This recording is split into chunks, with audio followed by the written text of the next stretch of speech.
কংগ্রেসের দলীয় কার্যালয়ে নতুন করে দেওয়াল হয়েছে ড্রেনের উপর, কতটা সমস্যায় পড়বেন আপনারা? এই ড্রেনটা তো আমাদের সুবিধার জন্য করে দিয়েছিল, ড্রেনটা তো ভালোই জিনিস হয়েছে। এবার ড্রেনটার উপরে যদি ঘর বাড়িয়ে লোকে বা দোকান বানায়, তাহলে ভবিষ্যতে যখন ড্রেনে নোংরা জমবে বা জাম হবে তখন ওটা পরিষ্কার করবে কীভাবে, এটা একটা সমস্যা হবে। ঠিক আছে, ড্রেনটা যখন হয়েছিল তখন এখানকার প্রধান সাহেব বলছিল ড্রেনের উপরে তোমরা কিছু করবা না। আমারও দোকান আছে এখানে, আমি ড্রেনের উপরে তাই জন্য কিছু বানাইনি এমন পার্মানেন্ট, যাতে আমার ভবিষ্যতে উঠাইতে বা কোনো পরিষ্কার করতে অসুবিধা হোক। কিন্তু কংগ্রেস পার্টি অফিসের তো ঘরটাই ড্রেনের উপরে ওরা বানাইছে।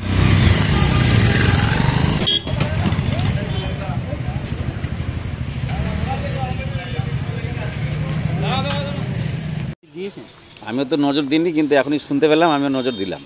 ব্যাপারটা হলো পিডাব্লিউর যেহেতু নবনির্মিত ড্রেন, এখনও ভালো মতো ড্রেনটা কমপ্লিটই হয়নি, অর্ধমিত অবস্থায় পড়ে আছে। এটা হবে, রিসেন্ট কাজ শুরু হবে। তো এখন দেখার বিষয় আছে, যদি কেউ টিনের চালা কিংবা ড্রেনের উপরে যদি কোনো ওয়াল করে, সেটা পিডাব্লিউ দপ্তরকে জানানো হবে। পিডাব্লিউ দপ্তর ব্যাপার বিষয়টা দেখবে, কেন জমি তার। আপনাদের প্রধান থেকে কি পঞ্চায়েত থেকে? আমিও দেখি আগামীকাল দেখে ওনাদের সঙ্গে বলবো কি বলছে ওনারা। আর যারা যদি স্টেপ নেয় তাহলে পিডাব্লিউ ডিপার্টমেন্ট নেবে, কেন রাস্তার উপরে তাদের নর্মাল তো এখন ড্রেন পূর্ণভাবে কমপ্লিটই হয়নি এখনও। সেটা আপনি বলতে চাইছেন যে ড্রেনের কাজ চলতেছে, সেই কাজের মধ্যেই তারা কংক্রিটের দেওয়াল করে দিল? আমি তো লক্ষ্য করলাম, এখনই লক্ষ্য করলাম, দেখিনি, জানি না। সারাদিন খড়িগড়ি বাজে আসিনি, দেখলাম এখনই দেখলাম। আমি ওখানে দাঁড়িয়েছিলাম ডাক সময়, তখন দেখলাম। আপনার নাম? আমার নাম পরিমল চন্দ্র সিংহ, প্রধান খড়িবাড়ি পানিশালী গ্রাম।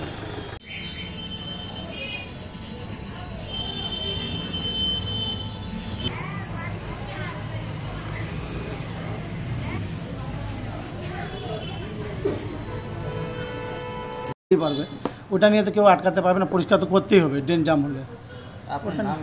এবং আমি মানিক বর্মন, খড়িবাড়ি ব্লক যুব প্রেসিডেন্ট। খড়িবাড়ি গ্রামীণ এলাকার যে মূল রাস্তা, সেটা খুবই ছোট। প্রতিদিনই আমরা লক্ষ্য করি যে এখান থেকে যখন যানবাহন চলে তখন একটা যানজটের সৃষ্টি হয়। তো এই অবস্থায় একটি রাজনৈতিক দল, তারা যদি নিজেদের বোধ বুদ্ধিকে লোভ দিয়ে এইভাবে নিকাশি নালা দখল করে তাদের দলীয় কার্যালয় নির্মাণ করে, সেটা কোনোদিনও যুক্তিসঙ্গত নয়।